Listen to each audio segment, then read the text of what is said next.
Hi, and welcome to Conversations on People and Culture. Today, I'm joined by two very special guests, Gail Hancock and Teresa Norton. And we're going to be discussing the topic. So we're halfway through 2021 and COVID is still with us. What sort of HR challenges or issues are you still facing that you might have thought might have been a little bit different? So let's kick off by introducing our guests. So Gail, firstly to you, welcome. Can you tell us a little bit about what you do? Thanks, Campbell. Thank you for having me. We run some restaurants. We run some Mexican restaurants. There is a franchise chain in Australia called Guzman y Gomez, and we run a couple of those restaurants in Queensland. Fantastic. Well, welcome. And Teresa, welcome to you. Can you tell us a little bit about what you do and where you're located? Thank you, Campbell. I'm located in Hong Kong. I've been here for almost 40 years. I'm originally from San Francisco. My son and I work together, which is kind of amazing and wonderful. His interest and his studies were in Mandarin, Asian philosophy, and psychology, and my background is in professional theater. So for the last 20 years, I've been working with leaders and teams, and we work together to help them with their communication choices. Fantastic. Welcome to you. Okay, well, let's kick things off. And Gail, firstly to you, I'm intrigued. You've got a couple of Mexican restaurants, so there'll be a lot of people watching today, not from the restaurant industry, but I guess that you're facing some unique challenges in COVID. So specifically, we're halfway through the year. What HR challenges or issues are you facing? Sure, Campbell. Well, to be honest, it's quite surprising that we're still going through this, even in Australia and Queensland in the middle of 2021. And for us, the issue really is about hiring. We cannot get enough people at the moment. So before COVID, we would have at least 300 applications and CVs always on file. And that has significantly changed over the last 16 months. So part of that is we don't have the international borders open, so we don't have our international students coming in. So that is a very that is a big problem for us in regards to hiring. Then what I think we're also seeing is people have been uncertain in this time, and so they're really relying on that job security. And so if people currently have a job, they're quite secure in now, they're not really going out searching for another job in case they get it and they don't like it. So I think that job security is also making people a little bit less inclined to go and find other work.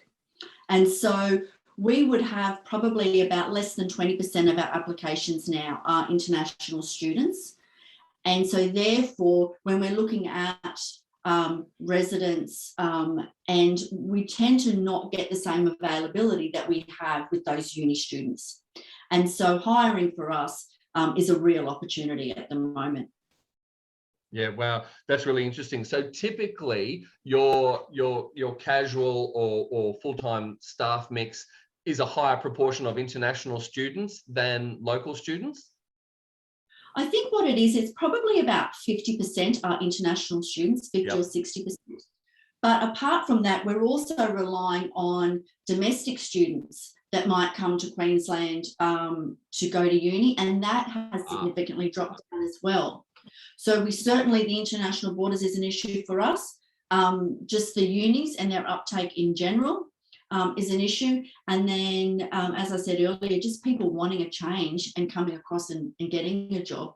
People are, if they're in a secure job, people aren't tending to move around. So it has been an issue for us.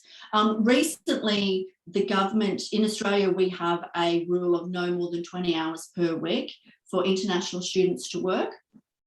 And recently, in the last 4 weeks, the government have relaxed that option for a period of time and allowed international students to work more than 20 hours, given the circumstances that COVID still puts us in. So that has certainly helped us in the short term to be able to fulfill the needs of the business. And just one final question around international students, are you seeing any industry support in terms of the information, or government support in terms of the information of when it's likely that international students will be able to come back in any reasonable numbers to assist you with those kind of staffing issues? No, no mention at all about the borders opening. I would say the only support has been the recent change to allow them to work more than 20 hours a week. Yeah, which is fine if they're here and they can work. Yes. But I guess a lot of you would have had students have to go home, at the start of the pandemic. We did. Yeah. We did. We had people that went home because they needed to. We also had, unfortunately for some of our people, they actually had gone home for holidays just before COVID started, because they were on their uni breaks, and they are now still there. They can't get back into the country because they're not residents and citizens. So, and they're desperate to get back, and they have the ability to support themselves here. They've got work, they're enrolled in uni, but obviously given the situation at the moment, they just can't get into the country. That's full on and really interesting and very, I guess, industry specific to you as well. Thanks for that. Teresa, over to you on a slightly different vein or a different tack, but still thinking about, we're coming to halfway through the year. We're 12 months into the pandemic or more. One of the things that we saw here, and I'm sure you saw with some of your clients and the people that you work with, is that they were working in an office, then they started working from home.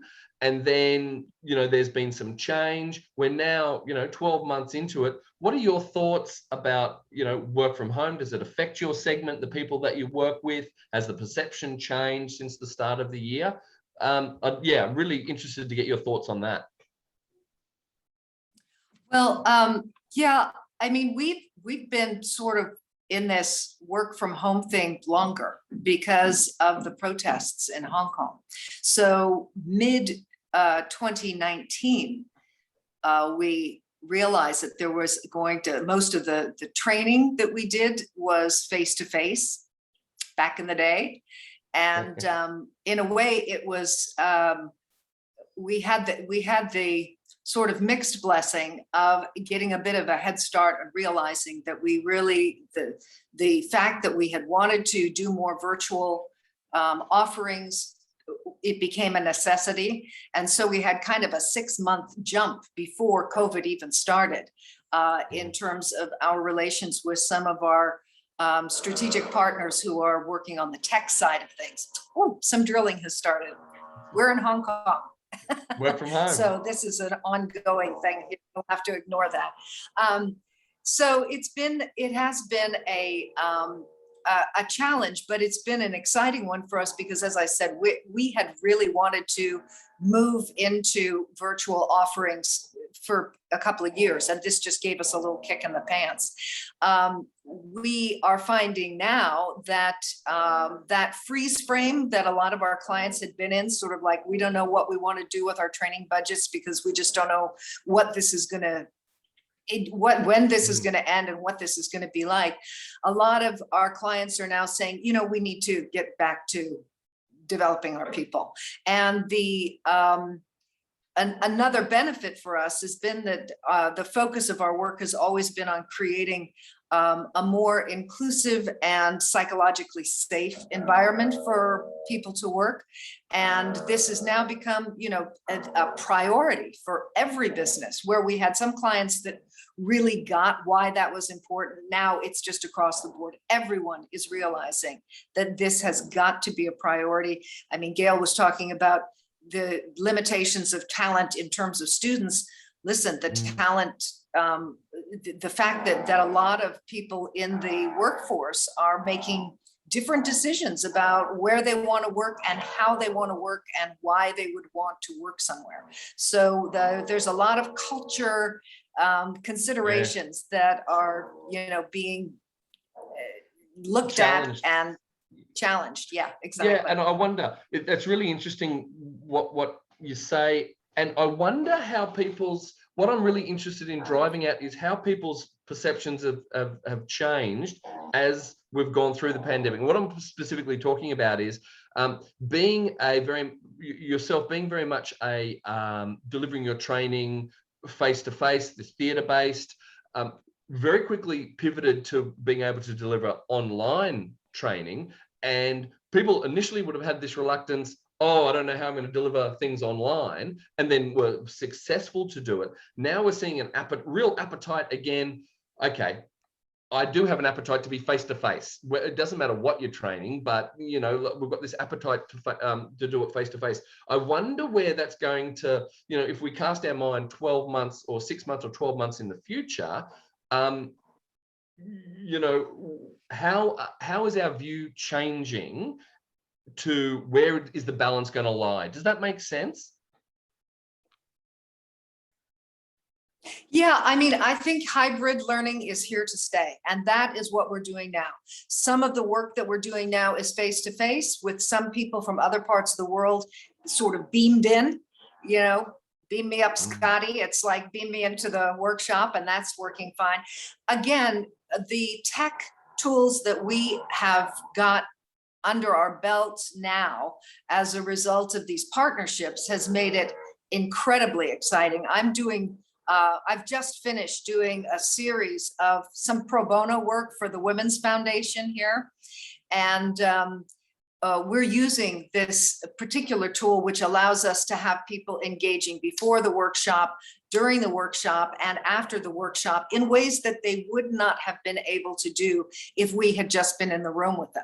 So that's been a real bonus. As far as my coaching for senior folk, that has always, I've had clients from around the world, so that really hasn't changed too much, but it's super exciting to see how things are moving in terms of the training of group training. And yeah, fascinating to see how all of those activities that we used to do face-to-face around scripting, around improv theater, around all of the different ways that leaders can learn to engage and inspire their teams using the tools that theater directors know to use. All of those things are working beautifully in this, sort of virtual setting. So we're excited about it. Yeah, no, I think that's great, and it's and creativity. The drilling stops as I stop talking.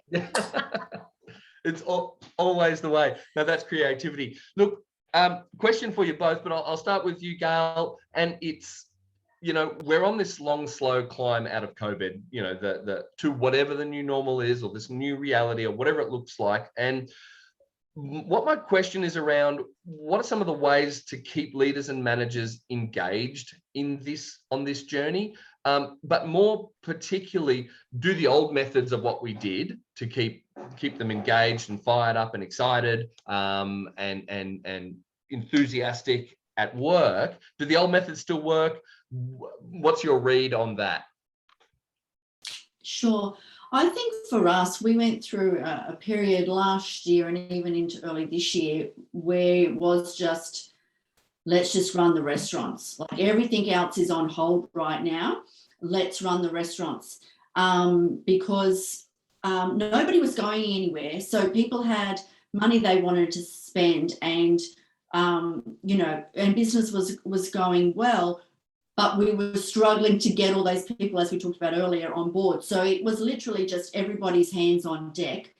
And now I think we've come into, going into the second quarter of this year, we just thought this is not going to change anytime soon. So we took an opportunity to really take the top management people in our restaurants, and we literally left the restaurants for a day and we did an early mid-year planning session to say, okay, all right, let's just revisit where we're at.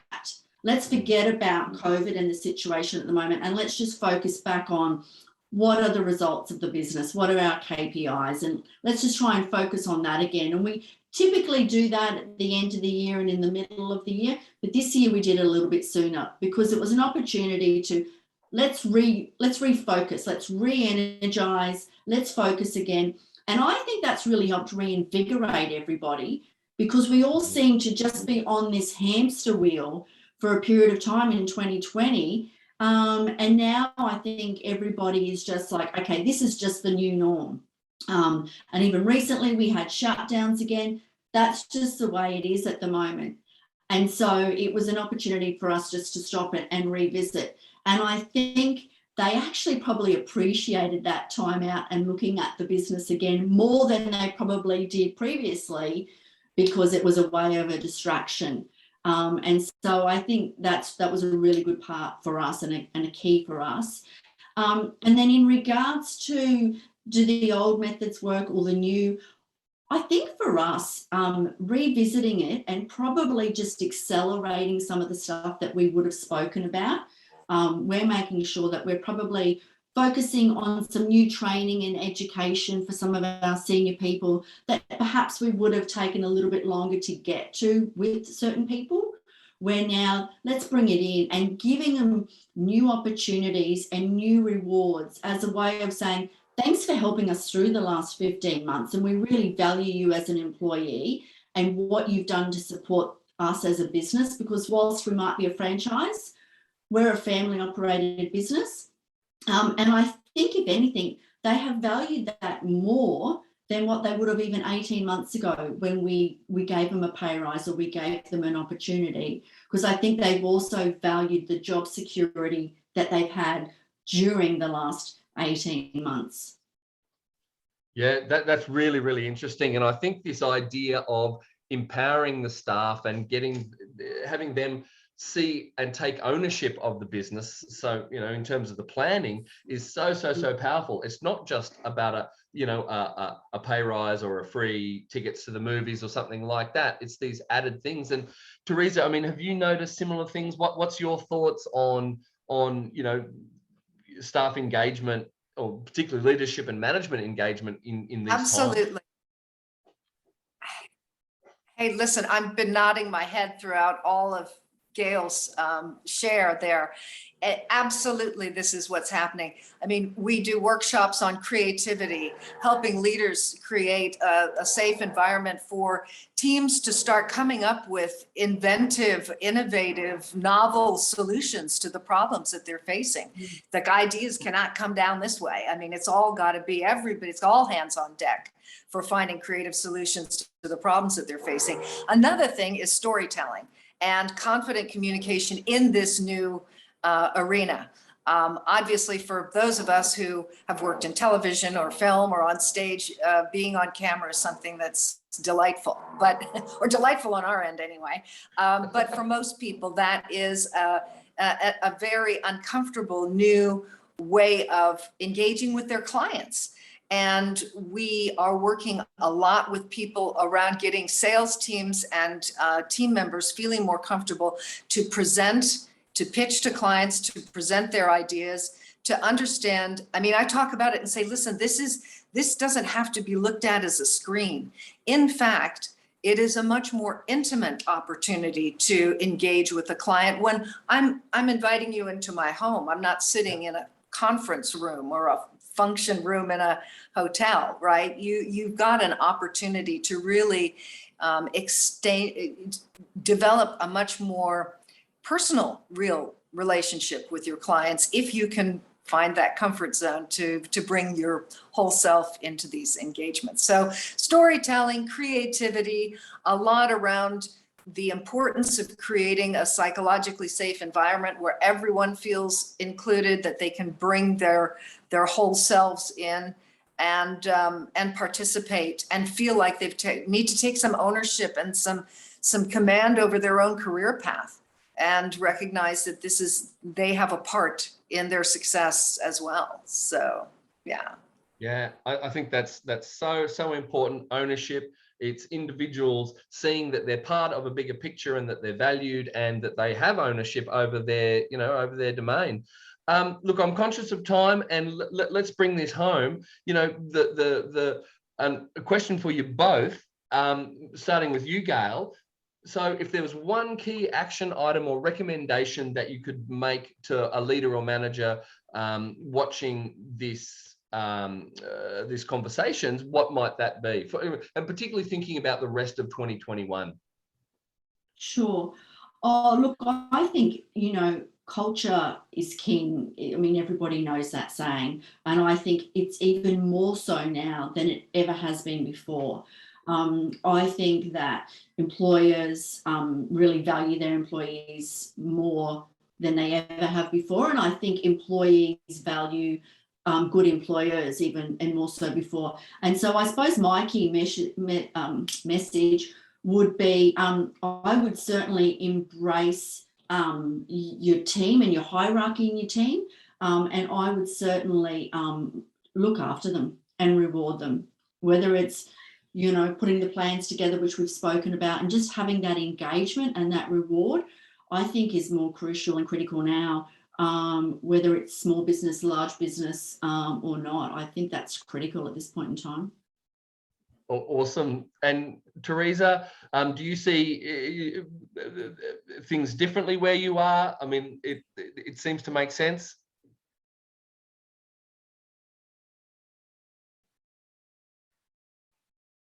Any further things to add? Listen, I think concerns? it's yeah, I would say leaders on all levels in the organization need to be having regular conversations with their team members.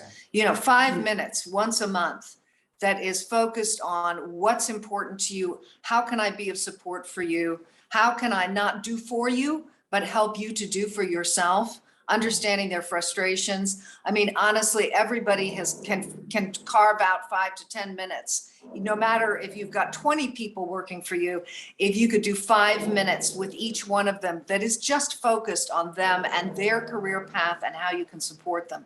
Those are the crucial conversations that are going to make the big difference between retaining the great talent that you've got and helping them to feel that ownership. Absolutely. Excellent. Well, thanks so much, Gail. Thanks so much, Teresa. There you have it. People empowerment, ownership over their own business, one-on-ones. Thanks so much for joining us on Conversations on People and Culture.